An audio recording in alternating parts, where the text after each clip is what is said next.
Hello again, this is Eloisa with Math Leopard. Today we're going to continue with the second of the planetary magic squares, Jupiter. As stated in my video on Saturn, the order of the planets of antiquity is Saturn, Jupiter, Mars, Sun, Venus, Mercury, Moon. It's interesting to note that this order of planets relates to the chakras and the endocrine system, as well as to the Sephirot of the Kabbalah.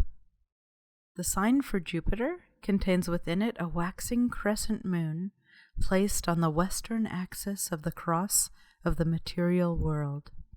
With Saturn, we saw the rulership of the darkest signs of the year, namely Capricorn and Aquarius. The signs of Jupiter both precede and follow those for Saturn, namely Sagittarius and Pisces. The magic square for Jupiter is a 4x4 square. Even magic squares fall into two categories, those evenly divisible by 4 and those not divisible by 4. For those divisible by 4, like Jupiter, we partition the square into 5 boxes, 4 corner boxes, and an interior box measuring twice their size. From the top left corner, we enter in the counting numbers from 1 through 16 in reading direction. 1, 2, 3, 4, 5, 6, 7, 8, 9, 10, 11, 12, 13, 14, 15, 16. However, those numbers not encased in our corner and central boxes are then deleted. This leaves us with 4 rectangles along the sides. In order to fill these, we simply count from 1 to 16, beginning in the bottom right, and filling in from right to left and bottom to top. 1, 2, 3, 4, 5, 6, 7, 8, 9, 10, 11, 12, 13, 14, 15, 16. Clearly, we cannot have 2 entries in one box, so we delete those numbers entered second into each box. What remains is Jupiter's magic square.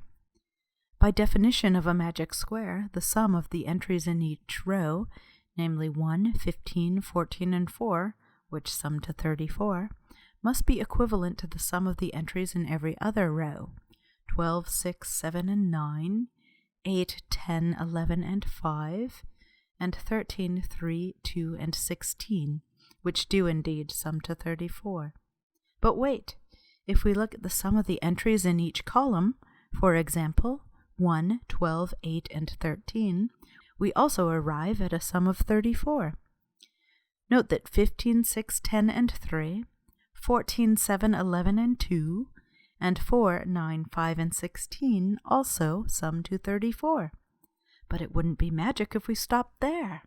It's also the case that the 2 diagonals, namely 13, 10, 7, and 4, and 1, 6, 11, and 16, both sum to 34.